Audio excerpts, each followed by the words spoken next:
Olá, olá! Eu sou o Vini da Água, sou coordenador de marketing e eu tô aqui para mais um episódio da série que, se você já assistiu os outros episódios, tenho certeza que você já está amando, e se você não assistiu, pode conferir no card que está aqui, né, o episódio anterior.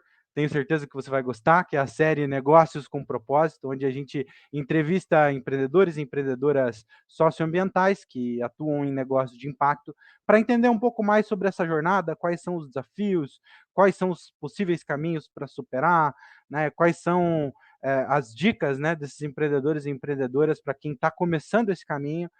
E essa iniciativa faz parte da nossa comunidade que se chama Mapa do Empreendedorismo Social. Vou deixar o link aqui embaixo. Basicamente é um grupo onde a gente promove trocas, a gente promove encontros ao vivo, a gente promove momentos de networking, oferece conteúdos alinhados aos principais desafios da jornada empreendedora. Tudo isso para você buscar a tão sonhada sustentabilidade financeira para o seu negócio de impacto, alcançar novos clientes ou seus primeiros clientes, buscar atração de vendas, enfim, todos os desafios que envolvem você empreender num negócio de impacto. E sem mais delongas, eu quero chamar aqui a convidada de hoje, que é uma pessoa que faz parte da história da Água, né, que é muito importante, que é uma das referências da nossa comunidade quando o assunto são negócios de impacto. Sem enrolação, eu vou puxar aqui a Sofia. Oi, Sofia, tudo bem? Oi, Vini, tudo bem? Muito feliz de estar aqui com vocês. Obrigada pelo convite. Para mim é uma iniciativa incrível a possibilidade de a gente estar aqui partilhando um pouco dos nossos desafios, da nossa trajetória, inspirando outros empreendedores. E, enfim, é um prazer para mim estar aqui fazendo parte de tudo isso. Obrigada. Boa, boa. Eu que agradeço pela disponibilidade. Bom, para começar, então, para aquecer, queria que você apresentasse um pouco sobre quem é você, né? Quem é a Sofia e o que é o Freelas Conecta. Bom, eu sou Sofia Prado, tenho 33 anos, nasci em Natal, hoje eu moro no Rio de Janeiro. Sou doutora em antropologia, pesquisadora de gênero, consultora em diversidade e inclusão. Atuo já nessa área, né, não só de impacto, mas impacto voltado para diversidade e inclusão já há 10 anos. Enfim, apesar da minha graduação em Direito, né, acho que esse sonho mesmo, esse propósito de contribuir com a geração de oportunidades para outras pessoas, com a meta de, enfim, ter uma contribuição positiva, sempre me inspirou e foi o que me trouxe a essa jornada empreendedora, que se iniciou num outro negócio de impacto que eu tive e que segue, né, aí a jornada, mas que me trouxe também até o Freelas, que é uma plataforma que desenvolve o pilar de equidade de gênero em organizações em 360 graus. Então, a gente atua em todas as etapas, né, desse pilar nas empresas, fazendo desde um recrutamento mais inclusivo, olhando para contratações efetivas, mas também para contratações temporárias, né, que muitas vezes acabam sendo precarizadas pela condição mesmo de maior vulnerabilidade em que esses profissionais se encontram, mas a gente também conecta os colaboradores dessas empresas à nossa plataforma gamificada, né, que gamifica todas as ações colaborativas dessas profissionais dentro com a nossa moeda Frida, né, ou seja, quanto mais elas se engajam com o desenvolvimento delas próprias, de outras mulheres, quanto mais mulheres elas trazem para a rede, quanto mais elas doam o seu tempo, o seu conhecimento para a comunidade ou para outras mulheres da comunidade, mais fridas elas acumulam para acessar benefícios. Então, dentro dessa construção aí da lógica colaborativa que a gente busca manter, não só e difundir, não só no Freelas, mas também, evidentemente, com os nossos parceiros, né? Então, a gente atua nesse pilar de desenvolvimento, fazendo toda a mensuração desse impacto de forma automatizada e oferecendo, por fim, selos de reconhecimento, né, não só para fortalecer a marca dos nossos parceiros, mas também para disseminar boas práticas, né? Que nós sabemos que é essencial a gente conseguir. Quem tem negócios de impacto B2B sabe o desafio, né, de lidar com outras organizações, com grandes organizações, mas ao mesmo tempo o quanto que é importante que a gente consiga engajá-las nessas práticas que podem de fato contribuir não só com os seus colaboradores, mas também, né, com o ecossistema como um todo. Legal, legal. Tem bastante base de coisa para a gente conversar. Queria focar assim um pouco, você compartilhou um pouco desse background, né, dessa experiência aí de 10 anos.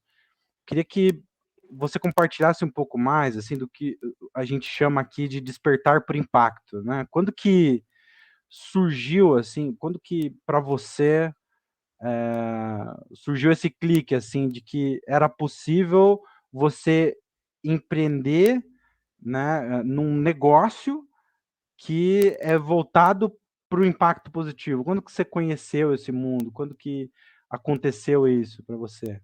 Olha, eu acho que assim, eu sempre tive um olhar muito sensível à luta das mulheres, por ter sido criada, né, por grandes mulheres e não só, né, a minha mãe tem a minha mãe como um grande exemplo, um grande referencial assim de força feminina, mas minhas avós, enfim, todas as minhas ancestrais aí que me inspiraram, né? Eu não estou aqui trabalhando para que outras mulheres tenham oportunidades à toa, né? Existiram outras pessoas antes de mim que me inspiraram, me trouxeram até aqui. Então, eu acho que esse olhar sensível às questões de gênero sempre fizeram parte da minha jornada. Mas eu era advogada, né? Então, assim, e eu era criminalista.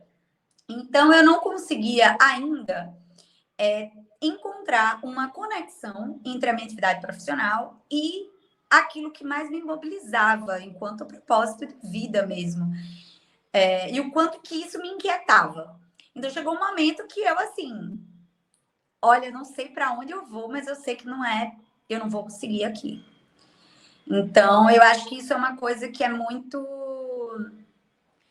é um divisor de águas, né? Em primeiro lugar, assim, antes de saber para onde a gente quer chegar, eu acho que entender onde a gente não quer permanecer é muito importante para que a gente consiga ter clareza sobre esses passos que a gente vai precisar traçar para ir em direção daquilo que a gente de fato quer.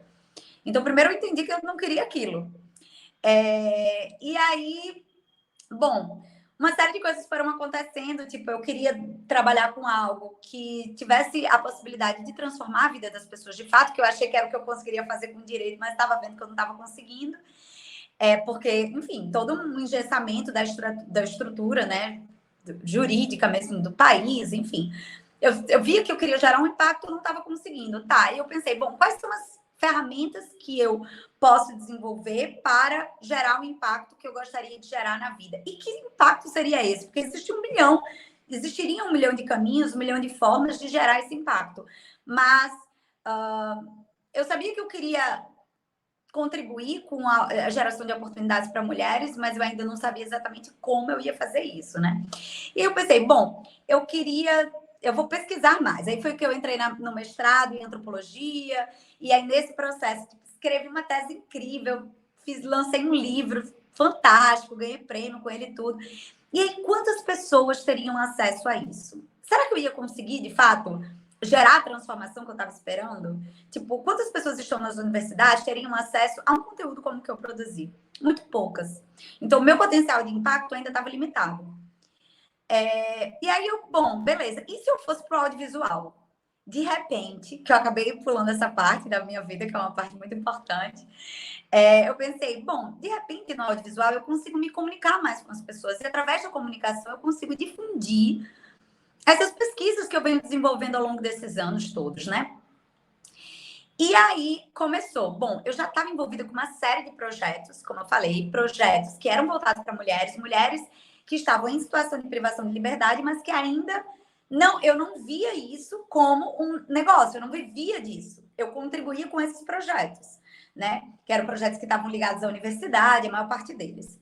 Então, em assentamento, enfim, mas todos eles voltados já para gênero e tal, mas não era um negócio, né? E aí, beleza, aí eu fui para o audiovisual. Do audiovisual, comecei a estudar cinema, tal, parará. Só que quando você está começando a trabalhar com cinema independente e você não tem patrocinadores, você precisa se virar. E aí eu comecei a produzir. E aí comecei a produzir. Evidentemente, eu já tinha toda essa questão, né, tipo, do impacto. Então, comecei a trabalhar como documentarista, fazer documentários e tal. E você começa, quando você está trabalhando com cinema independente, você precisa ter, enfim, grana para se manter, evidentemente, e muitas vezes não há oportunidade se você está começando, mas há para produção. E aí comecei a trabalhar com produção, e aí desses encontros com essas pessoas da economia criativa, foram surgindo conexões. A partir disso, surgiu o Coletivo Olho Vivo, onde eu estive, né? Atuei por um tempo. Depois, a Coletiva Delas. E aí, a Coletiva Delas acabou se tornando um negócio de impacto, que era com o propósito, né, de usar o audiovisual e a produção cultural através de eventos, majoritariamente culturais, né? Como é que para não só gerar oportunidades para grupos subrepresentados, sobretudo mulheres e pessoas LGBTQIA+, mas também com o objetivo de impactar através da arte, né? De levar, por exemplo, então a gente fazia eventos, fazia mostras de cinema, fizemos aí, e aí é isso, né? Aquela jornada, fizemos 5 mostras de cinema, fizemos festivais de multilinguagens, todos em contextos periféricos, né, em comunidades e tudo mais. E a gente, beleza, tinha ali uma atuação fantástica, os projetos cada vez maiores, a gente cada vez, né, trazendo mais, acho que consistência, assim, para os nossos, se estruturando enquanto empresa cada vez mais robusta. Só que aí era aquela coisa, bom, a gente vai, atua aqui nesse projeto e o projeto acaba. E eu precisava de... eu precisava não só, como você bem pontuou no início dessa conversa, né? Trazer uma sustentabilidade financeira para a gente, para que a gente não dependesse sempre dessa venda de projetos, que era uma coisa que ainda dependia muito de editais de incentivo, etc., uma série de coisas. Então, a gente queria ter essa sustentabilidade financeira e uma segurança maior para a gente conseguir estruturar melhor os nossos processos internos, etc. Mas também eu queria que o nosso produto tivesse uma continuidade. Porque um projeto ele tem fim, então eu queria que a gente conseguisse, sabe, trazer as organizações para trabalharem junto com a gente, trazer as pessoas que estavam na ponta para atuarem de forma mais consistente, estarem não só sendo empregadas de repente por nós, mas terem oportunidades de trabalho mais contínuas, né? Então, a partir disso também, e da necessidade do quanto que eu sempre estive engajada com processos colaborativos de construção, a gente pensou, não, eu quero encontrar uma ferramenta que eu, por exemplo, for uma mulher nordestina que tive que vir para o Sudeste para acessar todas essas oportunidades, sabia o quanto que isso pode ser tipo, difícil e pode, acho que gerar dificuldades mesmo de acesso a uma série de oportunidades que podem ser transformadoras na vida das pessoas. Então, eu queria que de repente, uma pessoa que estivesse no interior do Piauí pudesse acessar oportunidades de, por exemplo, trabalhar com cinema, sabe? Sem sair do Piauí, por exemplo. Então, eu vi uma necessidade de, gente, eu preciso usar a tecnologia. A gente tem uma coisa incrível, que é a tecnologia hoje, que muitas vezes nós, empreendedores de impacto, porque assim eu já conseguia, tipo, me entender, né? Nós precisamos fazer uso dessas ferramentas para conseguir, de fato, tornar o nosso impacto exponencial, conseguir ter mais capilaridade, conseguir fazer uso dessas tecnologias que, dentro do meu entendimento, são neutras, né? Depende da forma como a gente está utilizando elas, e elas têm um potencial incrível, sim, de impactar pessoas. Então, eu queria fazer uso dessa ferramenta para a gente conseguir não só ter mais capilaridade em relação a atingir territórios diversos, territórios longínquos, assim, em relação, né, distantes dos grandes centros, mas ao mesmo tempo de tracionar o nosso impacto e conseguir chegar a níveis de impacto que talvez com os nossos braços, daquela forma como estava sendo feito, a gente jamais conseguiria. Então, daí surgiu o Freelas e já nem sei mais qual era a pergunta inicial. Não sei se respondi perfeitamente, mas eu acho que o meu processo, lembrei, o despertar, né? Para esse O que que me levou? Não sei se houve um momento, sabe, específico. O que eu sei é que eu fui entendendo sempre, buscando me conectar com aquilo que fazia sentido para mim e aproveitando as oportunidades que eu tinha para fazer essas coisas acontecerem. Então, muito atento, ouvindo muito, conversando muito e, sobretudo, trabalhando em rede, né? Uhum. Contando com outras pessoas que pudessem contribuir para que essa jornada acontecesse, fosse possível para mim. Muito legal. Muito legal. Destacando assim, uma palavra que sempre que vem se repetindo nos episódios, né? Quem acompanhou os últimos aí, talvez lembre que eu sempre tento destacar essa palavra, que é a conexão, né? Tudo começou de conexões, né? Veio dessas conexões, tanto sua com o seu objetivo, sua com outras pessoas, né? E a partir dessas conexões, o movimento vai acontecendo, né? Ele vai. É muito difícil pensar uma jornada empreendedora sem conexões, né? Sobretudo porque no começo da jornada empreendedora, a sensação muitas vezes para muitos, né, que muitos e muitas estão assistindo a gente, é de solidão, né? É de, poxa, estou sozinho, parece. E aí quando você abre, né, a janela para você percebe que tem milhares de outras pessoas que estão olhando, né, pelo mesmo objetivo e que podem caminhar junto com você de alguma forma. Então, isso é muito legal, isso me chama muita atenção, a palavra conexão e também, né, o que ela significa para a gente aqui na Água. E legal, né, você partiu dessa jornada, né, já responde um pouco da pergunta que eu ia fazer na sequência, mas aí de toda essa construção surge ali o freelas. Já surgiu com a ideia que você vem seguindo hoje? Como que o freelas surgiu assim? Não, bom, em primeiro lugar, vou só fazer uma ressalva em relação a essa questão da conexão, que eu acho que é muito importante ter essa clareza, sobretudo nós empreendedores que passamos por tantos desafios, muitas vezes sozinhos, né? Se não tivermos sócios com a gente, então acho que se conectar com pessoas durante o nosso processo, eu digo, não só para construir junto, porque é muito importante, mas também para partilhar os desafios, para se sentir menos, meu Deus, é tipo, a culpa é minha, né? Assim, não ficar nessa história de tipo, no doutorado, inclusive, eu pesquisei empreendedorismo feminino, e a minha tese foi justamente sobre isso, né? O quanto que, sobretudo, as mulheres acabam tendo essa sensação de isolamento e quanto isso impacta a sua jornada empreendedora.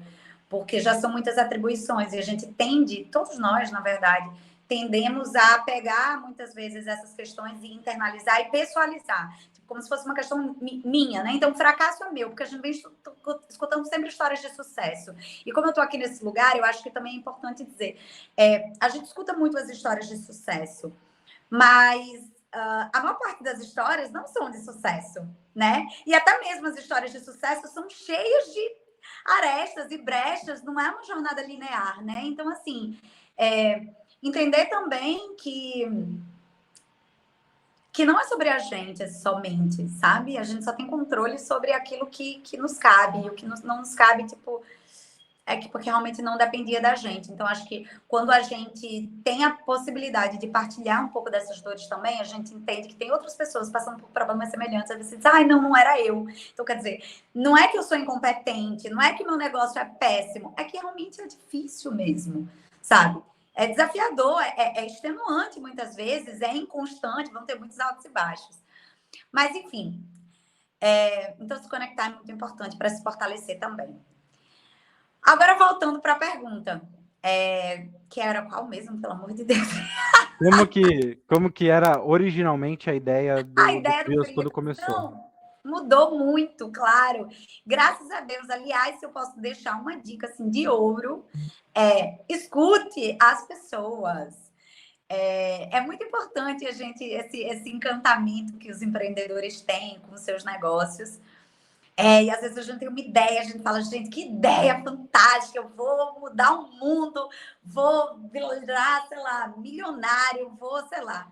enfim, viajar o mundo inteiro, cada um com seus sonhos, né? E aí a gente se encanta tanto com a ideia que a gente não ouve as pessoas. E é muito importante. Eu sou uma pessoa teimosa, não ouvi as pessoas por mais tempo do que deveria. Porque eu acho que assim, a gente tem que ser teimoso para persistir, nesse sentido. Tipo, de não desistir, porque senão, meu filho, se você não acreditar no seu negócio, se você não lutar por ele, ninguém vai fazer isso por você, né? Então, a única chance que o seu negócio tem é que você faça isso por ele. Mas é evidente que é essencial ouvir aquilo que as pessoas estão lhe dizendo e, sobretudo, como a gente sabe, os seus clientes, né? Os seus clientes, o ecossistema, os seus parceiros, os seus concorrentes. Então, eu acho que, bom, o Freelas começou, como eu falei, com esse objetivo de conectar mulheres. Mulheres como eu trabalhavam na economia criativa e se sentiam sozinhas, porque trabalhavam majoritariamente como freelancers, então um trabalho bastante solitário, né? Porque você não está ali, você trabalha por projeto, então você não consegue muitas vezes construir vínculos mais profundos, você trabalha tipo, de forma pontual, então você não trabalha todos os dias com aquelas pessoas, tal, enfim. Então, como é que a gente conecta essas mulheres para que elas possam se contratar entre si, para que elas possam se fortalecer? E do outro lado, a gente, enquanto produtora, que já era uma produtora, né? Uma produtora que tinha um objetivo, um propósito de impacto, mas era uma produtora.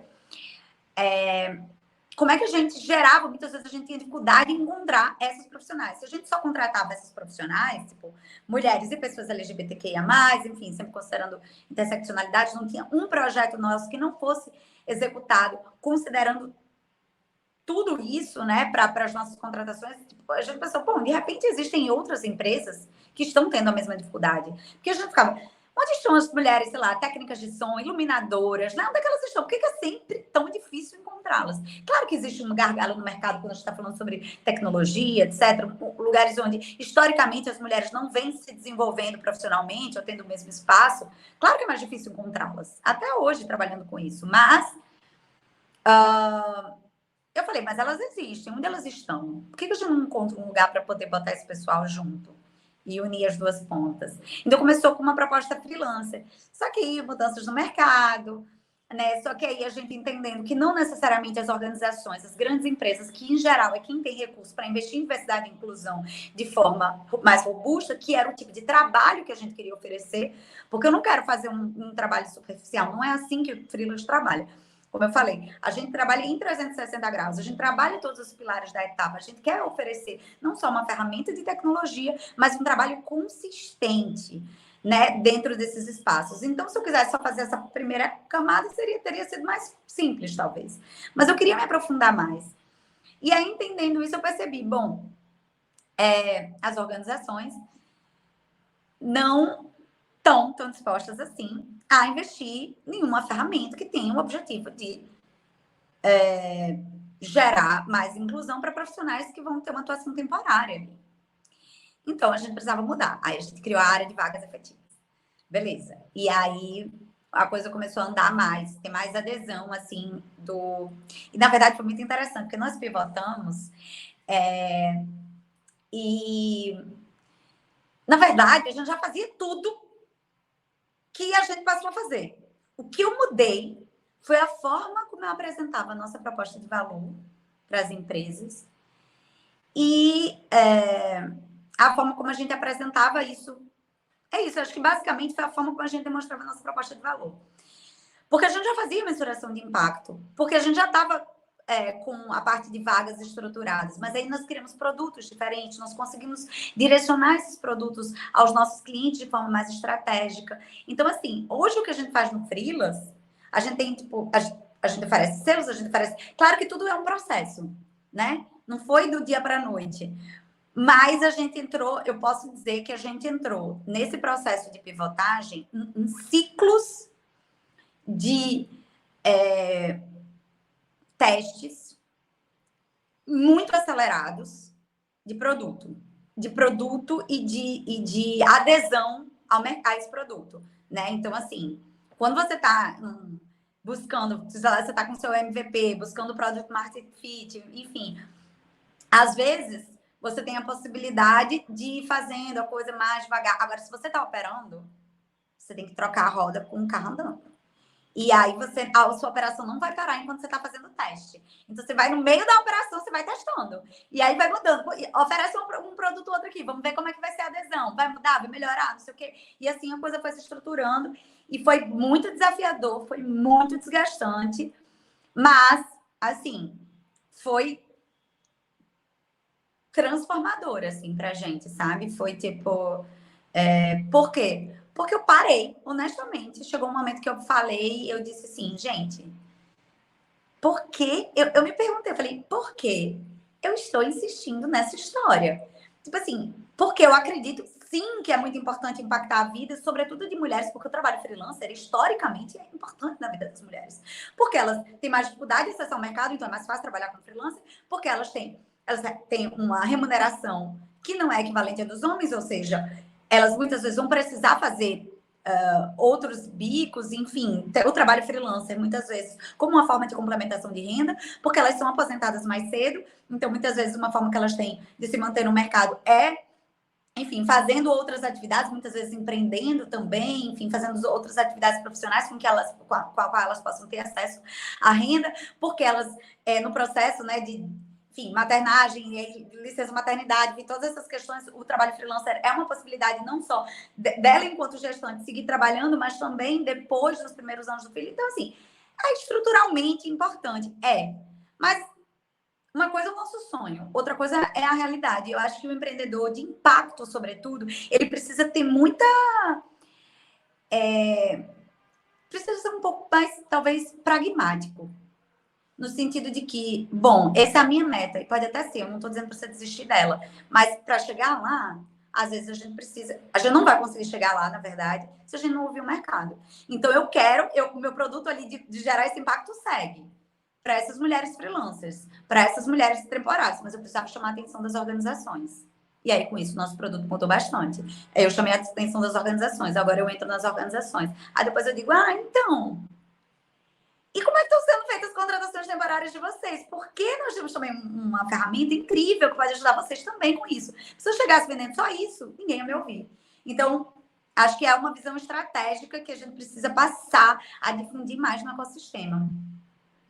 Muito legal, muito legal. Quero falar sobre essas complexidades, só fazendo uma pausa, porque você falou sobre termos super importantes, assim, que conceitualmente são fundamentais nesse início de jornada, na verdade, né, na jornada empreendedora como um todo, né? Você comentou sobre pivotar, então, né, para quem tá iniciando, pivotar, tentando resumir de uma maneira mais resumida possível, é você mudar a rota, né? Você encontrar formas de você ir mudando a rota no meio do caminho. Você comentou também sobre MVP, né? Então, o MVP é a ideia do mínimo produto viável. Então, eu acho que trazendo o exemplo de vocês, que são uma ferramenta, né, tecnológica, né? O MVP seria, né, você entender que uma ferramenta tecnológica é algo robusto e você encontrar qual que é a maneira mais simples de você começar sem ter tanto gasto ou sem ter nenhum gasto. Você começar simples para ir evoluindo com o tempo, né? E aí o terceiro termo que eu acho interessante, até para puxar isso que você trouxe, que é o Product Market Fit, é basicamente você encontrar onde o seu negócio se encaixa no mercado, né? Encontrar onde existe mercado para o seu negócio. E ressaltar isso que você falou, assim, que eu lembro que na última conversa com a Ivani, ela falou algo que é muito verdade, né? Quando você empreende socialmente ou ambientalmente, né? Você precisa se apaixonar pelo problema e não pela solução, né? Então, você entender qual que é o seu problema. O seu problema raramente vai mudar, né? Você sabe qual que é o problema, qual que é a realidade que você quer transformar. Agora, como, é isso que você falou, né? Você tem uma meta, você tem um objetivo. Agora, o como ele pode mudar várias vezes e provavelmente vai mudar várias vezes no meio do caminho. Então, essa visão assim que você trouxe, eu acho que é muito interessante. Mas agora falando sobre uma coisa que eu acho interessante sobre o modelo, né, que vocês têm, né, que você tem o beneficiário e aí você tem, né, que são essas mulheres, pessoas LGBTQIA+, e você tem as empresas, né? Então, como você falou, você opera no modelo B2B, né? B2B2C ou B2B, né? Então, B2B, porque é, são meio... é. Então, né, o B2B é de empresa para empresa, e geralmente a gente vê que é uma complexidade, isso traz uma complexidade maior, né? Porque você está buscando a grana ali das empresas para poder impactar positivamente o seu beneficiário, né? O foco é sempre o beneficiário, mas não é o beneficiário que paga a conta nesse caso, e nem é um produto tão simples. Quais que foram as primeiras barreiras e os primeiros desafios, talvez na busca ou no contato com essas empresas, além desse lance de talvez não ter a proposta de valor adequada, o ideal, que eles vissem valor de fato no que vocês no que vocês oferecem? Bom, o principal desafio, sem dúvida, é conseguir acessar esses tomadores de decisão, né? Isso é um fato, até porque sendo uma mulher jovem, não fazendo parte, e eu digo aqui, eu destaco também nordestina, porque acaba que eu não fiz parte, e que fez uma transição de carreira, tipo, eu não estava inserida nesse ecossistema, né, antes. As empresas com as quais eu converso diariamente não faziam parte nem do meu imaginário, né, assim, enquanto profissional mesmo, assim, tipo, era algo muito distante da minha realidade. Então, assim, é muito difícil você conseguir, por exemplo, hoje eu tive reuniões já com, tipo, diretor de diversidade e inclusão, ISD, de, tipo, das maiores empresas do Brasil. E isso era algo, até pouco tempo, para mim, impensável. Então, sem dúvida, o contato é muito difícil. A gente vive num país onde aliás, é uma coisa que eu reflito todos os dias, né? Como são grandes as barreiras que existem, como são densas, né? Essas barreiras, né? Essas lacunas entre quem está ali buscando fazer, ainda mais quando a gente está falando sobre impacto, que muitas vezes até fazendo uma reflexão aqui sobre essa questão do impacto e da tecnologia, né? Que muitas vezes era, tipo, as pessoas falavam, não, esse pessoal, né, de abraçador de árvores, né? Tipo assim, não, o pessoal das árvores é ali com o setor de responsabilidade social, ESG e tal. Eu disse, não. Eu tenho uma ferramenta que pode otimizar os processos de contratação de vocês, uma ferramenta digital que vai melhorar os processos de gestão, vocês vão conseguir ter metas, tal, parará, essa coisa de olhar a diversidade e inclusão como estratégia. Eu vou dar uma palestra, inclusive, agora essa semana, para falar sobre diversidade e inclusão como estratégia para a alta liderança de um grupo aqui super importante do Rio. Por quê? Porque a diversidade e inclusão ainda é visto como coisa de abraçador de árvore. Não, e aí você precisa ser, tipo assim, gente, vamos lá, você vai conseguir melhorar a sua lucratividade, você tem que usar os termos, né, que o pessoal escuta. Então, você vai melhorar a sua performance em 125%, você vai aumentar em 60% sua cultura de inovação, você vai conseguir, tipo, melhorar seus índices, reduzir seus índices de turnover, engajamento, clima, reduzir absenteísmo, enfim, uma série de coisas que você tem que mostrar para aquelas pessoas, né? Mas aí como é que você chega nisso? Gente, é overlado. É trabalho de formiguinha. Então, esse, sem dúvida, foi o meu maior desafio. Mas eu queria dizer só mais uma coisa sobre a coisa do que você falou, sobre a questão do problema, se apaixonar pelo problema e não pela solução, que eu acho que é muito importante, que dialoga com isso.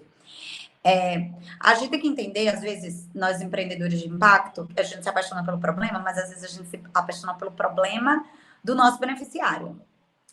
Aí a gente tem que lembrar que o nosso cliente, não necessariamente, ele é apaixonado por esse problema com você. Então você tem que se apaixonar também pelo problema dele. Porque se você não entende qual é o problema real daquele que vai pagar pela sua solução, você não vai gerar um impacto.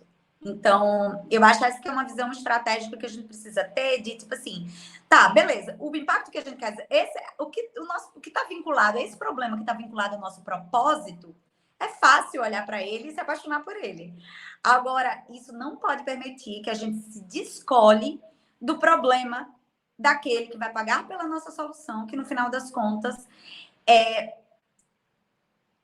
é aquele que a gente vai precisar convencer, encontrar meios de convencer, porque ele não está, muito provavelmente, apaixonado em resolver o seu problema, ele está apaixonado em resolver o problema dele. E aí você precisa conhecer muito bem esse problema também. E às vezes até você dialoga com uma pessoa, às vezes uma pessoa de responsabilidade social, uma pessoa que talvez seja apaixonada por esse problema, mas que tem que convencer pessoas, né, que não estão apaixonadas. Então é uma complexidade, assim, são vários níveis de complexidade, né? E legal, você falou dessa barreira, assim, qual que foi ou qual que tem sido, né, o caminho que você tem exercitado para quebrar essa barreira do acesso ao tomador de decisão? Eu pensei agora numa outra questão que eu também queria trazer, uma outra barreira, porque acho que se dialoga, e aí qual foi a nossa solução, né? Também aconteceu uma coisa, o produto. Quando a gente trabalha com tecnologia, a gente às vezes fica muito focado no desenvolvimento do produto. E é muito importante, de fato. Mas a gente não pode esquecer das pessoas, do poder das pessoas. E esse foi um grande desafio para a gente, um grande aprendizado. Meu produto é incrível. Isso eu não tenho a menor dúvida, assim, em relação ao que a gente tem hoje no mercado.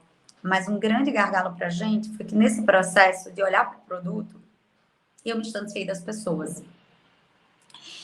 Então, e aí essa foi a nossa solução. Como é que o problema de acesso e acho que de desenvolvimento de relações. O que eu comecei a fazer? Uma coisa que eu não fazia mais, que eu já tinha decidido que eu não fazia mais, que era mergulhar tanto na operação, que era oferecendo, por exemplo, consultorias. Só que o que acontecia? Consultorias, oferecendo cursos, palestras, que ajudassem essas pessoas, porque mesmo, quando a gente está falando sobre diversidade e inclusão, ainda é muito recente. Até mesmo as pessoas que estão ocupando essas posições, vamos combinar que vivemos numa sociedade onde, enfim, numa lógica capitalista. E aí as pessoas têm ali, tipo, como muitas vezes suas empresas, como, sei lá, gente, idolatram. E ele não vê ali você como uma pessoa que está ali para ajudar. Eu vejo o quanto que as organizações, essas pessoas, essas lideranças, muitas vezes ficam ali na defesa, defendendo a ferro e fogo a empresa para a qual trabalham. E aí eu fico assim, tipo, gente, mas eu não estou aqui para atacar vocês, para vocês ficarem na defensiva. Eu estou aqui para ajudar vocês a entender quais são os desafios. Teve uma última reunião que eu fiz agora, e aí a pessoa falou assim: ah, não, mas nós estamos ótimos em relação a isso. Aí eu ouvi, falei, tá certo. Falei, bom, então. Aí queria só entender um pouco melhor qual é de fato o desafio que vocês estão enfrentando, para entender como é que eu ajudo vocês a isso. Porque já que, né, que a coisa estava tão bem, eu fiquei sem entender o porquê dessa conversa. E aí a pessoa falou, então. Aí ela começou a me contar. E aí eu entendi, falei, excelente, eu tô aqui para ajudar vocês. E aí trazendo o aspecto mais de uma conexão, de construção de uma relação mais profunda com essas lideranças e de construção de uma consciência a respeito desses problemas, eu comecei a ter aliados. Por quê? Dentro dessas empresas que me ajudavam a vender, que me ajudam a vender meu produto lá dentro. Por quê? A lógica é essa. Tipo, o que a gente vem reproduzido dentro como um todo, assim, acho que dentro das empresas tá todo mundo ali quem é que tá pagando a sua empresa, né? Seu aluguel, sua comida, da sua família, tudo. Aquela empresa que lhe contrata. Se você está ali numa coisa de defender. Só que você, enquanto consultor, se você está ali e não é para entender e resolver problemas de fato, eu, por exemplo, nem vou. Eu não tenho o que fazer ali. Então, assim, o meu desafio de acesso foi buscar conversar mais antes de vender, entender mais, me aprofundar mais nas dores, ao invés de querer abraçar 10 empresas de uma vez, me concentrar em menos empresas e conseguir construir relações mais consistentes, conseguir mergulhar mais no problema. E ao invés de chegar dizendo, olha, eu tenho uma tecnologia aqui incrível para resolver seu problema, dizer, não, eu quero entender seu problema e a gente vai resolver isso juntos.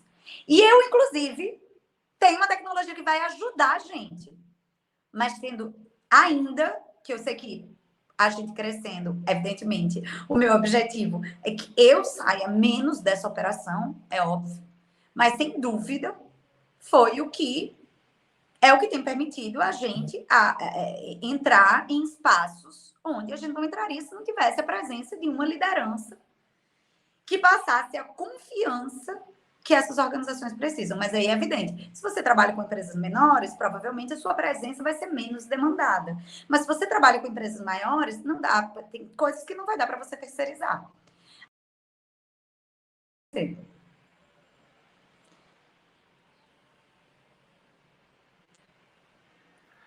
Parou no tem coisas que não dá para terceirizar.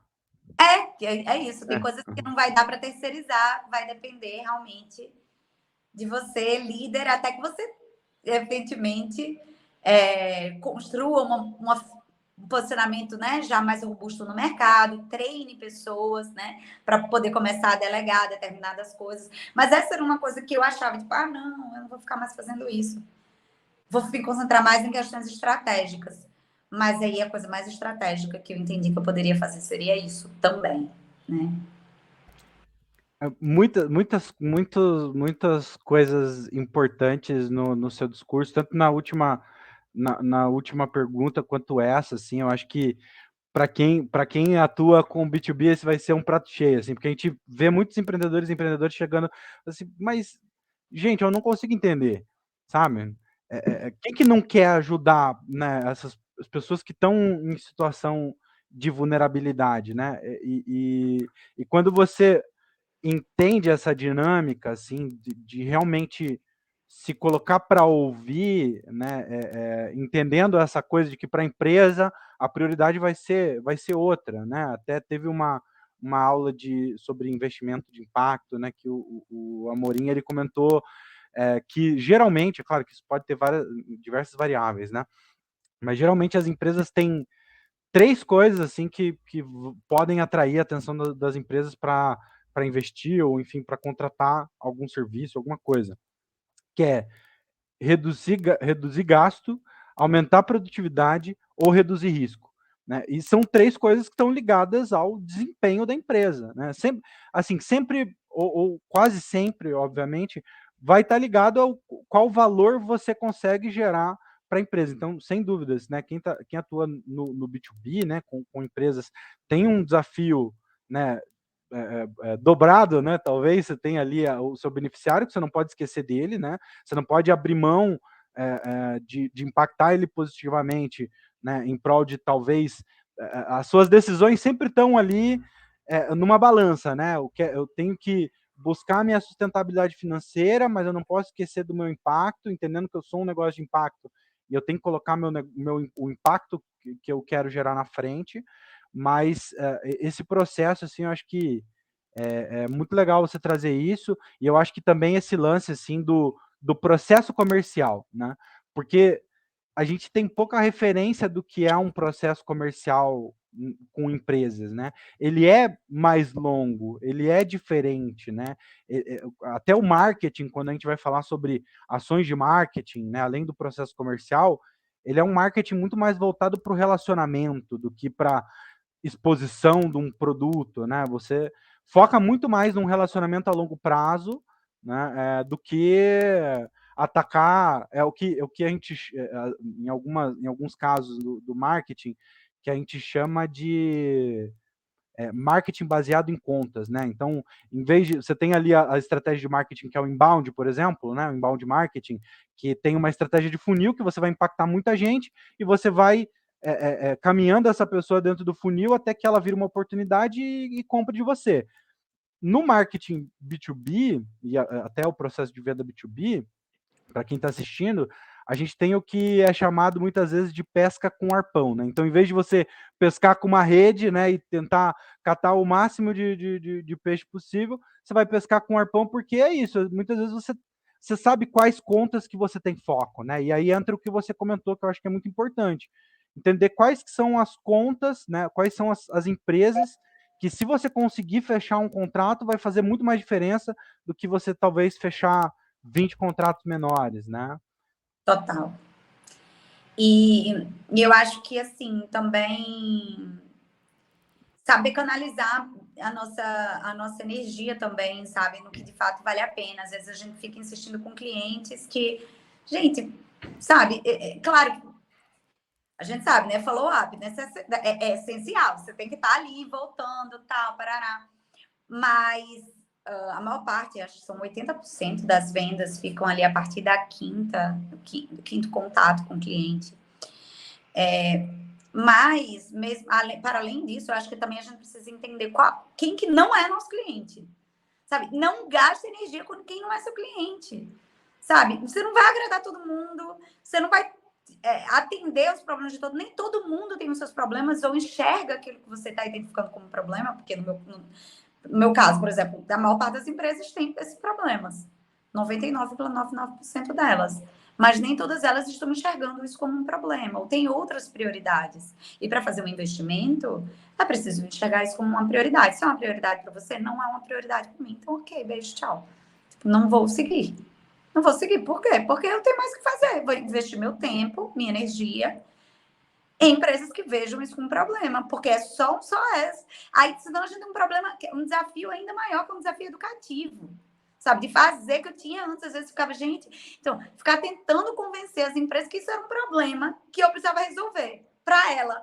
Mas ela não tá vendo esse problema, que tipo assim, cara, como assim, né? Então, é bem desafiador também para quem trabalha com pessoas e tudo mais. Mas pessoas, eu digo, dentro da organização, né? Tentar olhar. Tipo, olha, organização, veja as pessoas, porque todo mundo fala, ai, a gente é alta, focado em pessoas, né? Tá muito em alta isso, mas de fato, não necessariamente. Em geral, não, ainda. Tá mudando, mas fazemos parte dessa mudança, e como todo mundo que está fazendo parte da construção de uma nova cultura, é muito mais desafiador. E esse ponto que você comentou de ouvir, assim, eu acho que é legal isso. Sempre quando a gente, até pode ser meio repetitivo para quem participa dos encontros da água, né? Que a gente sempre fala, você tem que ouvir, você tem que ouvir, você tem que ouvir, você tem que ouvir, né? Porque eu acho que, sobretudo, assim, geralmente um empreendimento, né, um negócio de impacto, quando se relaciona com empresas, ele se relaciona com vulnerabilidades corporativas, né? Ele se relaciona com algo que a empresa não tem orgulho, muitas vezes, de compartilhar, né? Então, esse processo de escuta, assim, assim, realmente...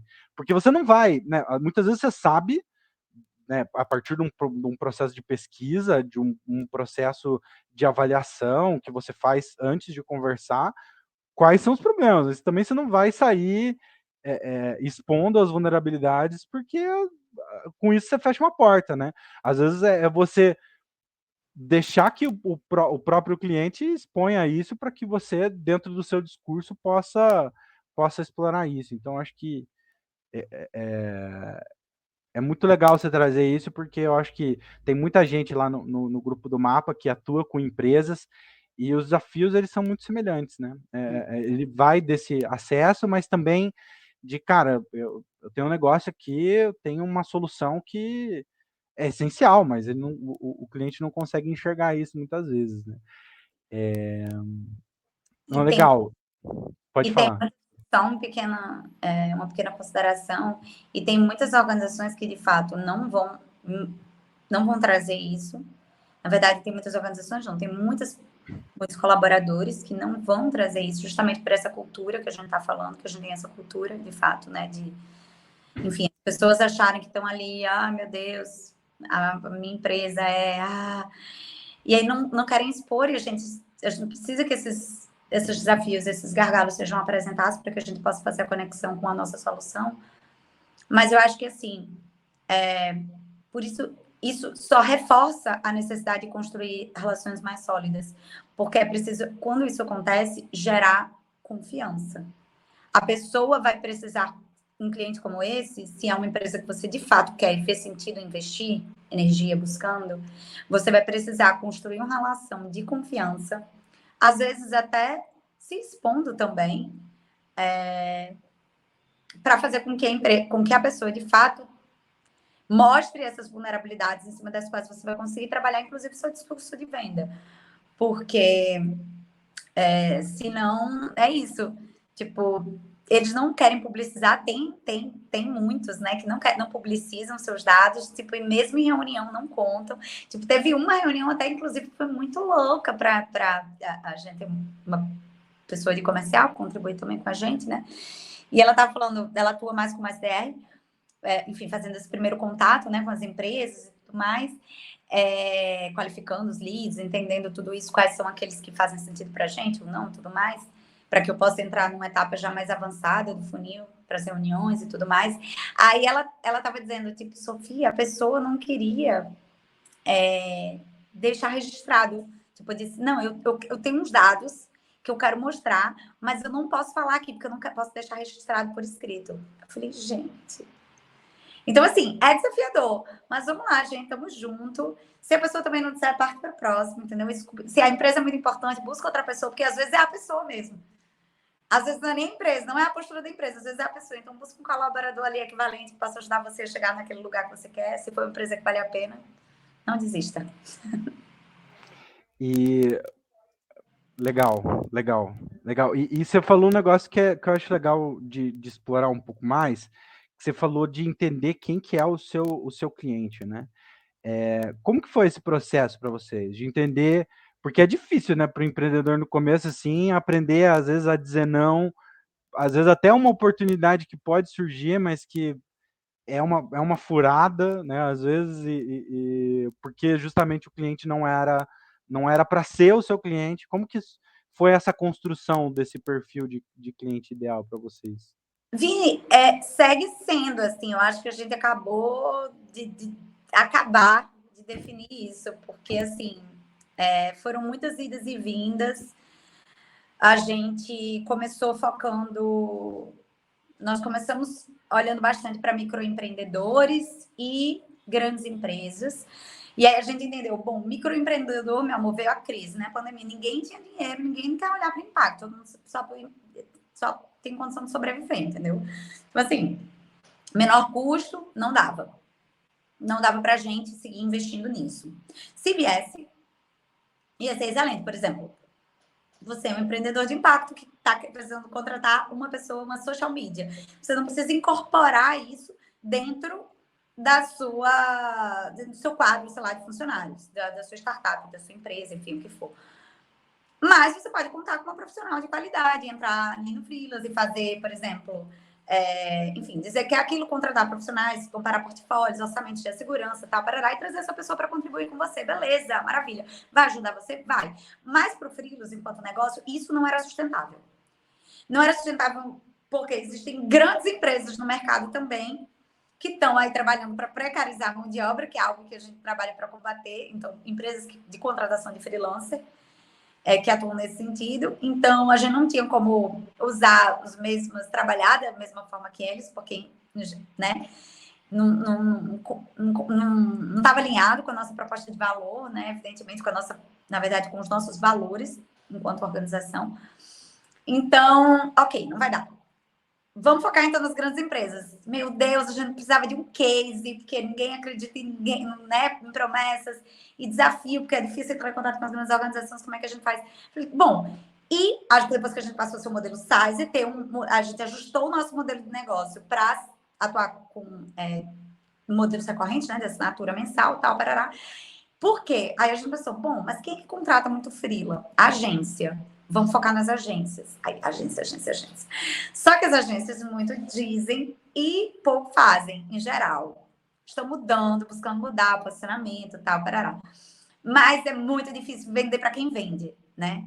Porque quem vende, meu amor, é especialista em vender. Então, é mais difícil vender para esse pessoal. E aí tinham que ser empresas que pudessem bancar essa mensalidade de forma recorrente, parará. Aí tinha que ser grandes agências. Então, era tipo isso. Microempreendedor em grandes empresas, ah, meu Deus, não, não, não. Um é difícil chegar e o outro é fácil chegar, mas não sustenta. Beleza, vamos para a agência, que é aí no meio do caminho. Qualquer agência, não, agências grandes, porque agências pequenas só precisam contratar freela eventualmente, não ia pagar o modelo, a assinatura mensal, e se fosse para contratar por comissão, ia cair naquele mesmo problema. Não compensa para a gente o tempo. Se chegar, ótimo, mas assim, não vai, a gente não vai focar nos esforços de venda nisso. Beleza, agências, grandes agências. Difícil também de convencer, não é prioridade. Aí entra naquele problema. Ah, não temos. Temos uma verba para isso, mas a verba não é para freela, é para só se for vagas efetivas. Aí a gente muda o produto, vamos, volta. Aí às vezes perde, tá. Enfim. Desafios.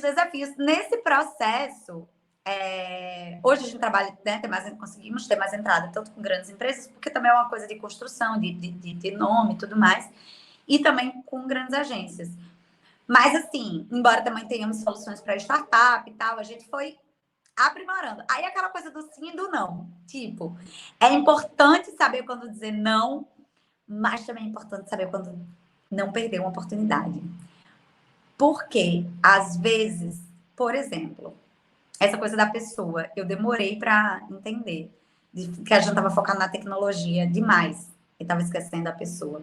Eu fui convidada para dar 3 palestras recentemente em grandes empresas, ou seja, o perfil do meu cliente. Falei, aí eu botei, como eu estava muito envolvida com o nosso processo lá de pivotagem, na loucura, tal, teste atrás de teste, eu botei um valor super alto, mais alto do que eu costumo pagar, porque eu disse, não, nesse momento meu tempo está valendo muito. Se você quiser pagar, beleza, essa é a minha proposta. Aí eu acho que assustou um pouco e eu perdi essa oportunidade de besta. Por quê? Porque eu poderia ter ido lá, feito uma palestra maravilhosa, como eu sei que eu tenho toda a competência para fazer, e ter fechado ali, quem sabe, negócios para o freelas. Eu não deveria ter dito não, mas eu só aprendi depois. Mas tudo bem, há tempo, porque logo depois surgiu uma nova oportunidade que eu estou agora aproveitando. Mas, então, era o que eu queria. Tipo, eu pensei, eu tenho que saber dizer não. Não. Mas, peraí, calma. Pensa um pouquinho, sabe? Então, eu acho que a gente tem que saber os sims, que às vezes não é exatamente o sim que a gente quer dar, mas é um caminho para isso. Esse exemplo, para mim, foi muito forte. Essa situação. E, menina, tinha uma outra agora que me fugiu.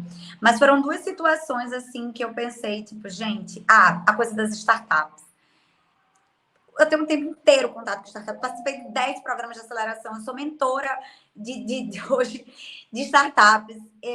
Enfim, eu estou muito dentro desse ecossistema e eu estou subaproveitando esses contatos que eu tenho.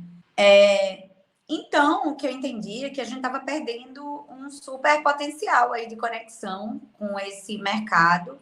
E, bom, se eu tinha uma ferramenta ali que ajudava essas startups a encontrarem pessoas que pudessem atuar nas suas organizações e que muitas vezes não tinham uma RH, ou seja, uma pessoa especializada ali para encontrar exatamente aquela pessoa que você está buscando. Eu, inclusive, cometi esse erro várias vezes. Passaram, sobretudo no meu comercial, 1 zilhão de pessoas, até encontrar a pessoa, até eu dizer, não, eu não sei fazer isso. Contratei alguém, pedi para alguém, né, para essa pessoa me ajudar, que hoje é nossa parceira, inclusive atua como consultora no Freelas. Então, assim, ter a ajuda de especialistas para fazer esse processo de recrutamento, né, e seleção, então fazer toda a parte de triagem, aplicação de teste de habilidades, para entender se aquela pessoa de fato tem todas as competências necessárias para aquela vaga, e conseguir realmente encontrar uma pessoa que pudesse permanecer. Porque às vezes você encontra, mas o negócio é, não, mas aí surgiu uma outra oportunidade, aí não sei o que, enfim. Então, assim, falei, eu consigo ajudar essas startups. Elas eventualmente podem até precisar contratar, sei lá, freelas para fazer um social media, designers, enfim, um vídeo institucional, enfim, são infinitas as possibilidades. Aí eu falei, por que eu eu tô subaproveitando esse mercado? É o meu objetivo, o meu foco principal? Não. Mas, já que estão aqui, por que eu não aproveito isso aqui também? Não vou estar gerando trabalho e renda para as mulheres do mesmo jeito? Então, assim, acho que a gente tem que ter essa também flexibilidade. Sim, não. Beleza, é muito importante dizer não. Isso é o primeiro, assim, sem dúvida. Assina embaixo. Siga o relator nesse entendimento. Mas, assim, também é importante entender que há certos sims que podem ser estratégicos momentaneamente para você poder dar aquele super sim que você quer. Mas, assim, não é todo sim a torta e a direita. São só aqueles que, de fato, merecem ou estão ali escancarados para você enxergar, né? Que pode ser um caminho para aquilo que você está buscando. Muito legal, muito legal, muito legal. É um equilíbrio eterno entre foco e experimentação, né? Você não deixar também que o seu olhar. Não, então eu tenho que focar, então eu vou focar só nisso e entrar no que você falou no começo da insistência no que não está dando certo, né? Então, esse processo, eu digo porque aqui na Água a gente também trabalha com empresas, né? Numa das nossas frentes do, do negócio, e é isso, a gente está experimentando, né? Eu acho que, especialmente enquanto você está nessa construção, também limitar muito a sua atuação te limita de entender possíveis caminhos que você não está enxergando agora. Então, acho que realmente muito legal. E a gente está se encaminhando para o final. Triste, porque eu queria bastante continuar essa conversa. Inclusive, a gente pode continuar essa conversa depois, né? Mas acho que é meio difícil assim pro empreendedor no começo, acho que especialmente no modelo B2B, entender um pouco sobre o processo, né, de como que você inicia um contato, né? Queria que você comentasse brevemente como que tem sido, assim, como vocês têm experimentado, em qual canal vocês fazem esse primeiro contato com a empresa, né? Como que vocês fazem essa busca? Qual que é a primeira abordagem? O objetivo, né, por exemplo, da primeira reunião? Como que funciona essa estrutura comercial para vocês, esse processo até então?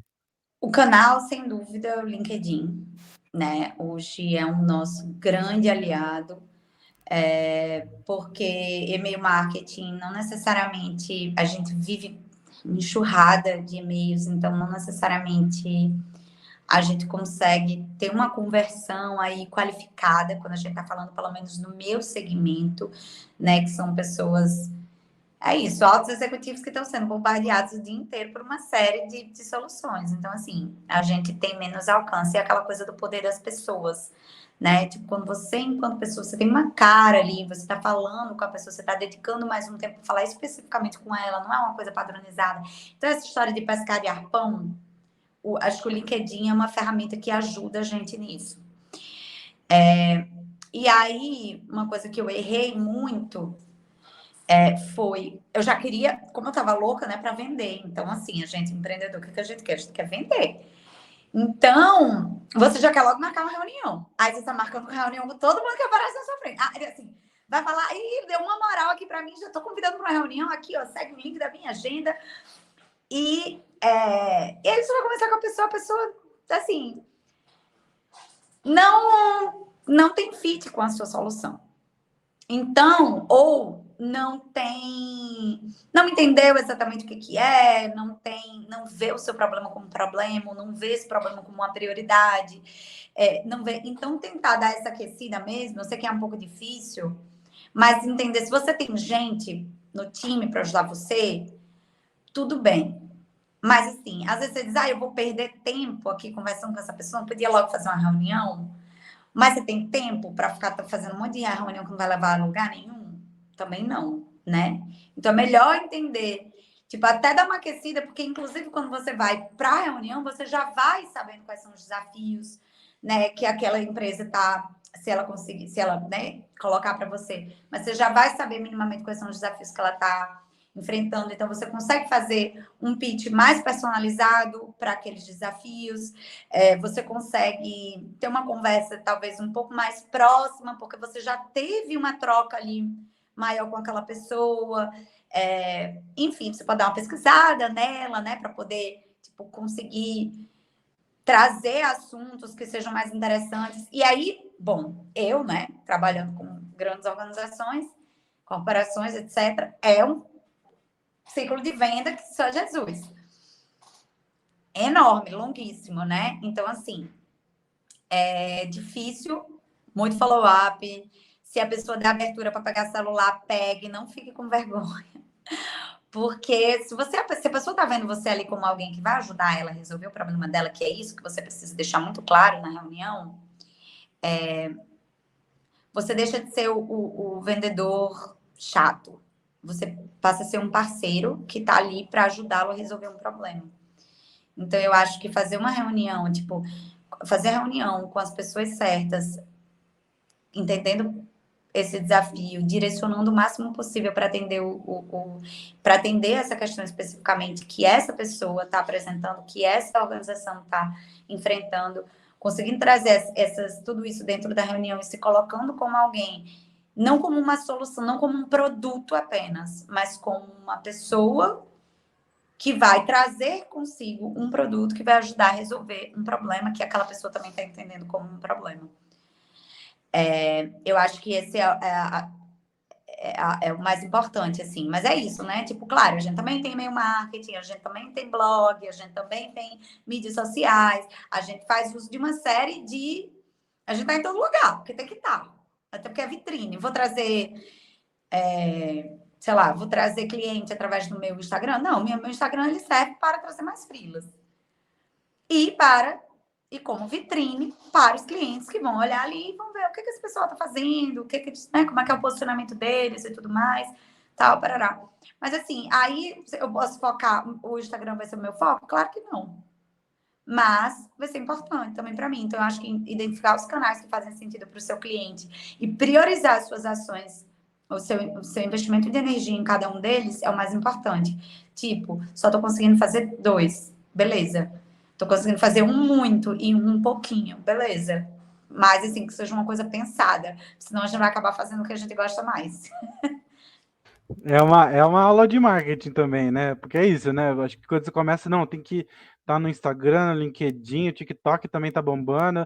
Você tem que entender qual que é o papel de cada rede social, onde que está o seu público, né? No seu caso, você tem dois públicos diferentes, né? O beneficiário e as empresas. Entender isso é importante para você entender como que você segmenta a sua comunicação, né? Muitas vezes, algumas pessoas, a gente teve recentemente um encontro sobre marketing e elas comentaram, né? No meu Instagram, não sei o que eu faço, eu tô falando com a empresa, eu tô falando com o meu beneficiário, eu tô falando. é, o segredo, assim, é justamente isso que você falou, né? Você entender em qual canal o seu, né, cada um dos seus públicos, né, se você tem mais de um, tá, para você entender como que você endereça a mensagem adequada para esses públicos. Então, era para ser uma entrevista, tá virando aqui também uma aula de marketing comercial, né? Muito, muito, muito legal. Bom, Muito legal. espero que Bom, foi. estamos chegando no final e eu queria falar um pouco sobre passado e futuro. Primeiro sobre o futuro. Quais são os planos? O que você vê pro freelas no futuro? Olha, a gente... A gente passou por um grande processo de mudança esse ano, né? Que foi bem desafiador. Mas eu acho que a gente teve reconhecimentos, assim, bem significativos. E que me foram muito... Acho que os desafios que a gente teve foram muito transformadores, no sentido de que, assim, me transformou muito também. Não só transformou o freelas. Eu, há alguns meses, com essa pergunta, diria assim, não. Em tantos meses a gente estará aqui, em tantos anos a gente estará lá, e assim vai ser. Eu já estou vendo toda aqui a jornada do freelance. E hoje eu quero me colocar de uma outra forma, assim. Onde eu vejo o freelance, sem dúvida, impactando a vida de mulheres no máximo que eu puder, dentro e fora das organizações, né, das empresas. Sem dúvida, engajando cada vez mais, porque eu acho que eu me apaixonei também um pouco pelo problema das organizações, sabe? E acho que trazê-los e a gamificação, assim, a coisa da colaborativa, da gamificação com a nossa Maida Frida, assim, trazer as organizações para competirem por boas práticas também é um objetivo do Freelas, trazer as pessoas para se engajarem com boas práticas voltadas para a diversidade e inclusão dentro da sua própria organização, práticas colaborativas, de desenvolvimento colaborativo, de conexão, sabe, de partilha. Tudo isso, sem dúvida, está no nosso DNA. A forma como isso vai acontecer, eu ainda estou entendendo, né? Então, eu acho que o meu... E aí a resposta é essa, tipo, eu não faço a menor ideia. Eu sei que eu tenho essas duas metas. Uma é impactar a vida das mulheres e a outra é ajudar a tornar as organizações espaços mais conscientes em relação à diversidade e inclusão. A forma como a gente vai fazer isso, no futuro dirá. Perfeito, perfeito. E agora, como eu falei, o passado, né? Se você pudesse voltar, né, no tempo e se encontrar com a Sofia, né, que estava começando essa jornada empreendedora, que estava cheia de dúvidas que hoje, algumas ou muitas delas, você já não tem mais. Se você pudesse falar uma coisa, né, dar um conselho para a Sofia do passado, qual que você daria? Nossa, eu daria tantos. Eu acho que eu diria: se cobre menos, gaste menos energia com pessoas e coisas, ações mesmo, que não valem a pena, que não vão ser produtivas para você. Seja mais, sabe, dizer não, né?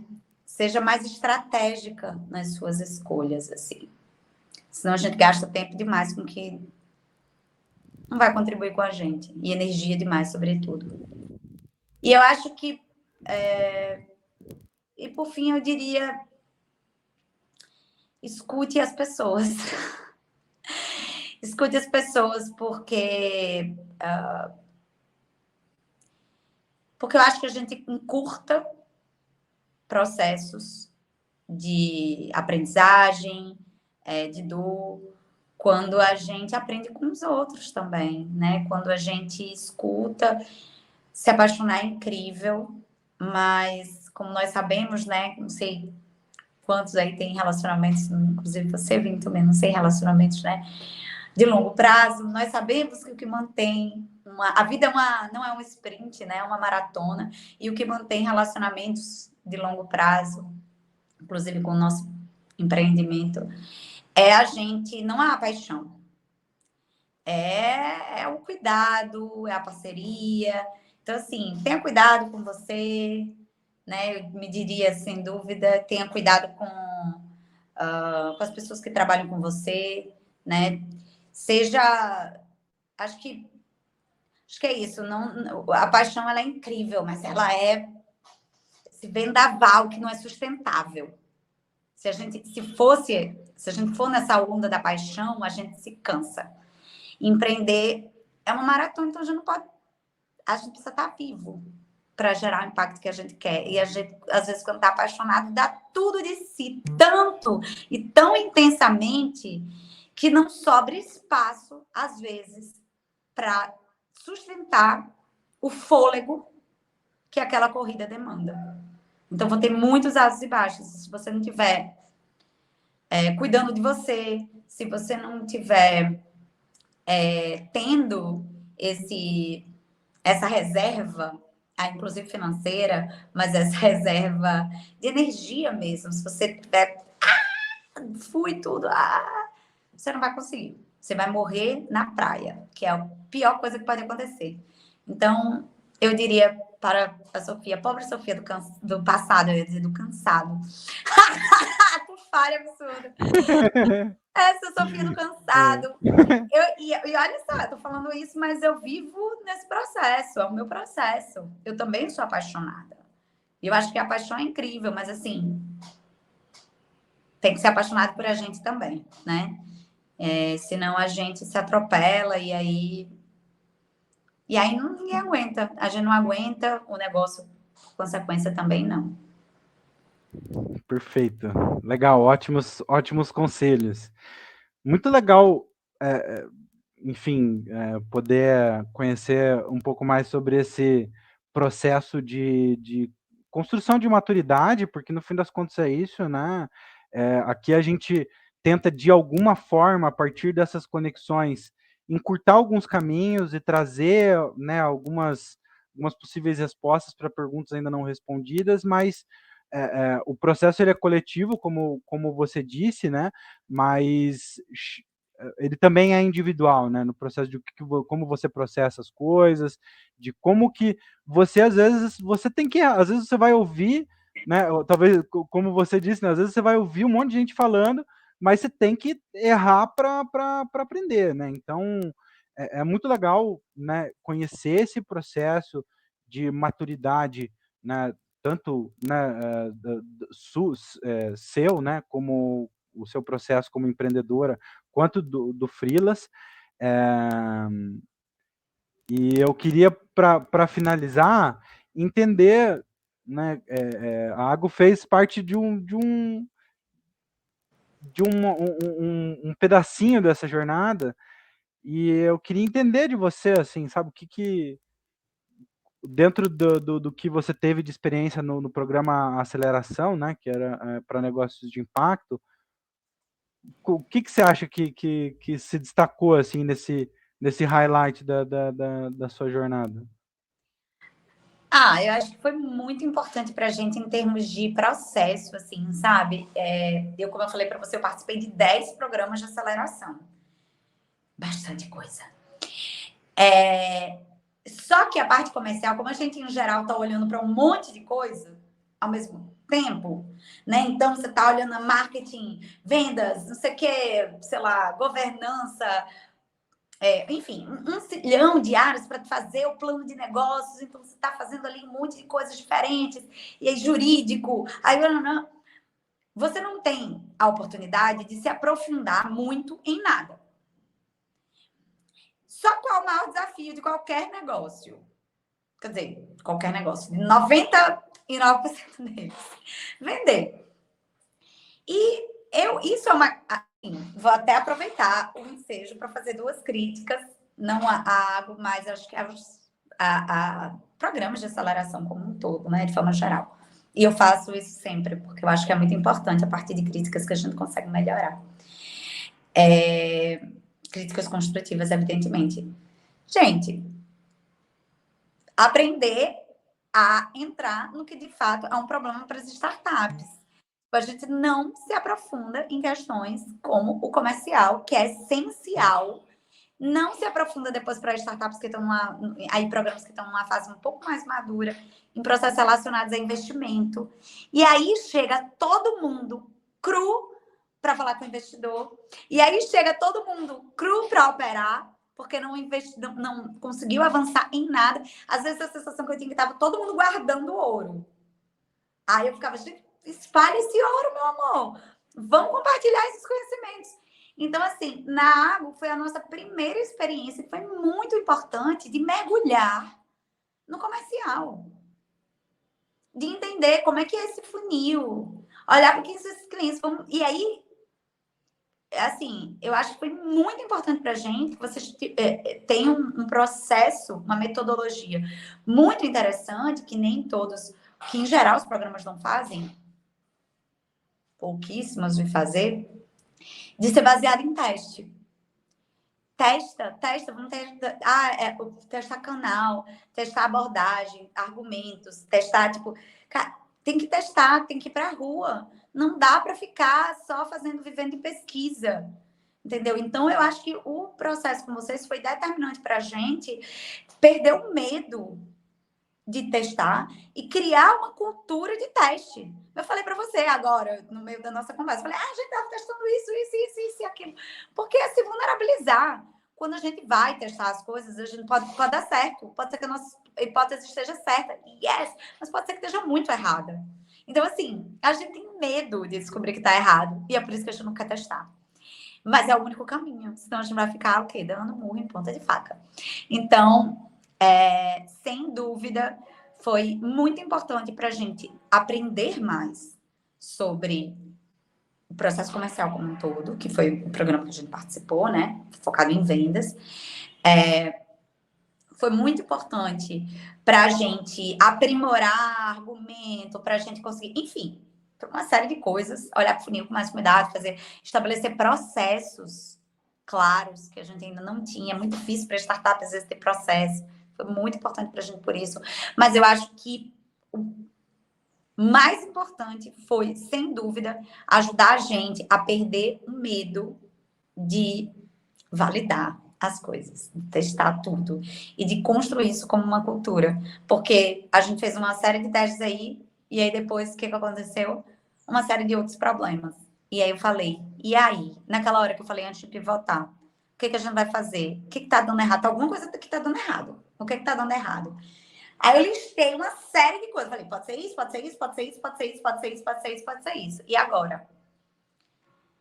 Vamos testar. Aí, como é que a gente pode testar isso? De tal e tal forma. Como é que a gente pode testar isso? De tal e tal forma. Isso. Então, bora. Bora para todo mundo, para tudo. Vamos testar. Você vai testar isso, você isso, você isso, você isso, você isso, você isso. Pronto. Há um ano, sei lá, mas sei lá, 2 anos, 1 ano e meio, isso seria impensável. Simplesmente porque não estaria no meu script mental. Tipo, não teria incorporado a importância de fazer algo como isso. Então, assim, sou super grata ao processo e também à contribuição que você, particularmente, teve com a gente. Depois de pensar a campanha e tudo mais, contribuiu muito com o nosso processo, até de entender uma série de outras coisas que vieram disso, que depois a gente pode conversar melhor. Mas, enfim, foi uma experiência que eu guardo aí com muita... que é uma experiência que eu guardo com muito carinho, e com muita gratidão também, porque acho que ajudou muito a gente. Mesmo já tendo participado de tantos programas, eu fiquei tipo, gente, mais um. Mas foi muito. Eu acho que foi muito focado na dor que a maior parte de nós enfrenta, né? Aquela coisa, tipo, gente, às vezes você tá falando, tipo, sobre coisas que, sei lá, muitas vezes a gente ia em reuniões que falava sobre coisa de organizacional, estrutura organizacional da empresa. Tipo, gente, sou eu e meu sócio e o cachorro da gente aqui no nosso quintal. Que estrutura organizacional é essa, gente? Eu preciso aprender a vender. Então, assim, é isso. Eu acho que vocês atendem o principal gargalo das startups, dos negócios de impacto, né? No caso de vocês. Então, vida longa aí, a Água. Estou super grata por essa oportunidade, esse convite. Como disse inicialmente, reitero. E sigo à disposição para, enfim, futuras oportunidades, conexões. Contem comigo, contem com o Freelas. Perfeito. É muito bonito, assim, no começo você falou sobre esse lance de ter medo de errar, né? Muito por essa glamorização do sucesso, né? De certa forma, né? De você trazer o sucesso, né, como uma referência, quando na verdade a maior referência que você pode ter é o erro, né?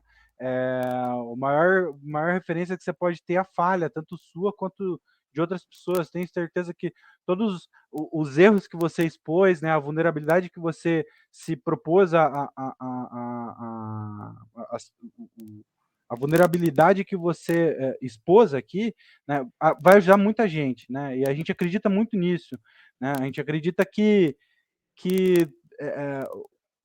ter medo de errar é um erro, né? É o maior erro, né? Porque é isso, né? É testando, errando, que se aprende, né? E a gente aqui, como Agro, também não está numa posição de ensinar, né? Até porque a gente também é um negócio em etapa inicial, a gente erra, a gente aprende, a gente está testando. O mais importante é testar, né? Eu acho que nenhum erro, ou quase nenhum erro é irreversível, né? E eu acho que é importante a gente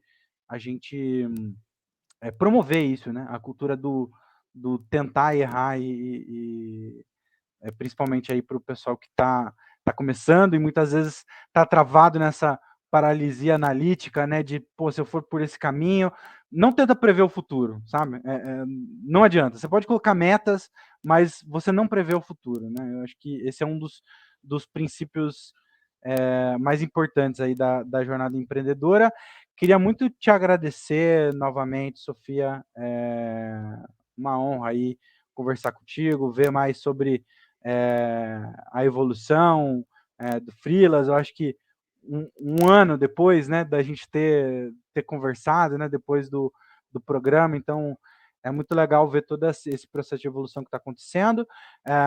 Falando agora com você que está assistindo a gente, se você gostou, né, se você gostou não, com certeza você gostou desse papo, então compartilha com todo mundo, compartilha com seus amigos. Como eu já disse, né, e aí falando um pouco de como que você pode fazer parte desse movimento, né? Um movimento que a gente se propõe a fazer de trocas e compartilhamento de experiências e de conhecimento. Você tem um caminho, né, que é o caminho gratuito, né? O caminho que você não precisa investir um centavo, que é entrar na nossa comunidade, né? A gente tem um grupo com centenas de empreendedores e empreendedoras que estão aí com seus negócios de impacto, né, em fase inicial. E você pode fazer parte disso, você pode fazer parte das discussões gratuitamente, participar de aulas gratuitas, encontros, tudo de graça. Ou você também pode acessar o link que eu também vou deixar na descrição dos nossos cursos, dos cursos da Água, né, em que você pode se aprofundar em temáticas específicas. Inclusive, em outubro agora a gente está com uma nova formação, que é a maior imersão do ano da Água, né, uma imersão de 30 horas, que se chama Negócio de Impacto de Sucesso, onde a gente vai passar por diversas temáticas como visão de futuro, né, construção de um pitch, de um discurso atrativo para os seus potenciais clientes, parceiros, investidores, comportamentos empreendedores, né, esse lance de testar, de aproveitar o que você tem ao seu alcance, tudo isso, né, dentro de um pacote de comportamentos de empreendedores que podem te ajudar a chegar mais longe. A gente vai passar também por momentos em que você vai poder validar o modelo de negócio. A gente também vai trabalhar com uma promoção a testes, né? Como que você pode testar, olhar algumas referências de mercado, como que você desenha, como que você valida, como que você constrói esse MVP, mostrar também alguns caminhos para alcançar os canais onde o seu potencial cliente ou parceiro está, né? Então a gente vai trabalhar também marketing e vendas e vai ter muita mão na massa, né? A gente não acredita em ficar só na teoria, a gente gosta de ir para a prática, a gente gosta desse processo de teste. Então, convido você que está assistindo também a conhecer a imersão Negócio de Impacto de Sucesso e vir com a gente participar, né, de qualquer forma que for possível, porque a gente gosta mesmo é de conhecer novos empreendedores e empreendedoras e entender como que a gente, de alguma forma, pode contribuir com essa jornada. Então, novamente, muito obrigado a você que está assistindo e muito obrigado, Sofia, pela sua participação. Obrigada, Vini. Um prazer estar aqui. Espero ter contribuído com você também, empreendedora aí de impacto, que ficou até agora nos ouvindo. Desejo vida longa e água e iniciativas como essa tão importantes, onde a gente tem a oportunidade, sim, de trazer outras histórias, né? Histórias mais honestas, assim, sobre o que de fato é o empreendedorismo, né? Porque o que se vende sobre o empreendedorismo está muito descolado da realidade. Muitas vezes, quando as pessoas vão empreender, elas estão buscando o sonho vendido e se deparam com uma outra realidade. Então, eu acho que é muito importante, muito cuidadoso ter esses momentos de partilha, de escuta, né? Para que a gente entenda que, enfim, que é difícil pra caramba, mas pode ser um caminho incrível, né? Pode ser um caminho incrível. Então, muito obrigada pela oportunidade mais uma vez. Longa vida aí, a Água. Obrigada, Vini. Prazer estar com você, prazer estar com vocês. E até as próximas. Isso, lindo, maravilhoso. Valeu, pessoal. Tchau, tchau. Tchau, tchau.